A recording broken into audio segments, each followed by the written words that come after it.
Hi friends, அஸ்ஸலாமு அலைக்கும். எல்லோரும் எப்படி இருக்கீங்க? நான் ரொம்ப நல்லா இருக்கேன். Welcome to my channel Irfana vlogs. இன்றைக்கி நம்ம என்ன பார்க்க போகிறோம் அப்படின்னா, ஈவினிங் ஸ்நாக்ஸ் பழம்பொரி எப்படி செய்யலாம் அப்படின்றத பார்க்கலாம். இந்த டிஷ்ஷுக்கு நம்ம நேந்திரம் பழம் மட்டும்தான் யூஸ் பண்ண முடியும். அது மட்டும்தான் நல்லாயிருக்கும். அது கொஞ்சம் நல்லா பழுத்ததாக இருந்தால் இன்னும் நம்மளுக்கு ரொம்ப நல்லாயிருக்கும். அதுக்கு என்னென்ன ப்ரிப்ரேஷனுக்கு என்னென்ன வேணும் அப்படின்னா, ஒரு பவுலில் 1 கப் மைதா எடுத்துக்கோங்க, 1/2 கப் அரிசி மாவு, அதே ஹாஃப் கப்பில் தோசை மாவு எடுத்துக்கோங்க, 3 டேபிள் ஸ்பூன் சுகர் ஆட் பண்ணிக்கோங்க,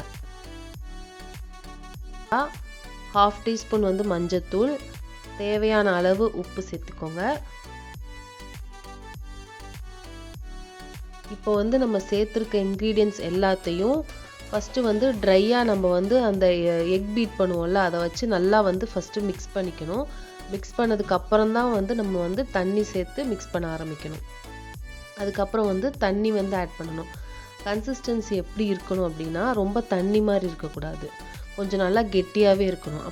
கொஞ்சம் தண்ணி மாதிரி ஆயிட்டா கூட நம்ம அந்த பழத்து கூட அந்த மாவு ஒட்டாது. அப்புறம் நம்மளால் பஜ்ஜி மாதிரி சுட்டு எடுக்க முடியாது.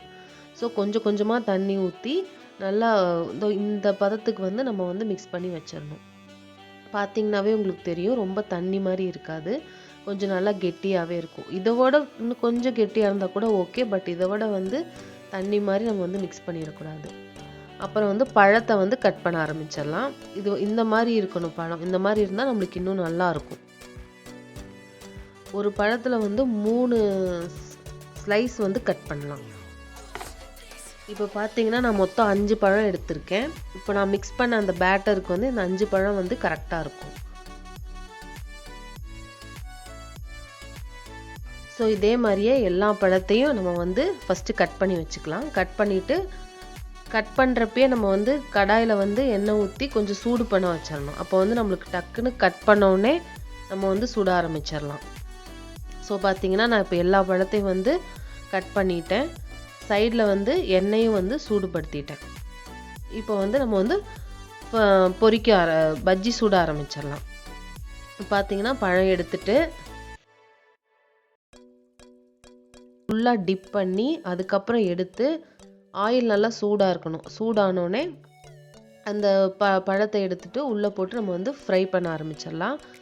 இப்போ பார்த்தீங்கன்னாலே உங்களுக்கு தெரியும், பழம் எடுத்து உள்ளே போடுறப்ப அந்த ஆயில் எந்த அளவுக்கு ஹீட்டாக இருக்குன்னு உங்களுக்கு இப்போ பார்த்தோன்னே தெரியும்.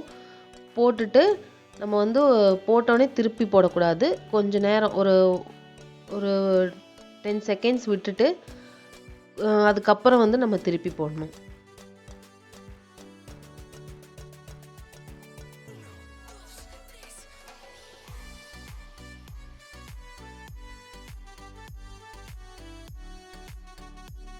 இப்போ நம்ம திருப்பி போட்டுக்கலாம். இப்போ பார்த்தீங்கனாலே உங்களுக்கு தெரியும், பஜ்ஜி எப்படி நல்லா உப்பி சூப்பராக வந்திருக்கு அப்படின்ட்டு.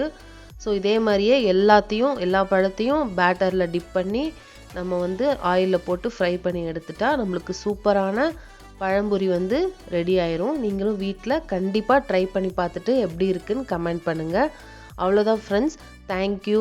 மறக்காமல் என் சேனலை சப்ஸ்கிரைப் பண்ணி சப்போர்ட் பண்ணுங்கள். பாய்.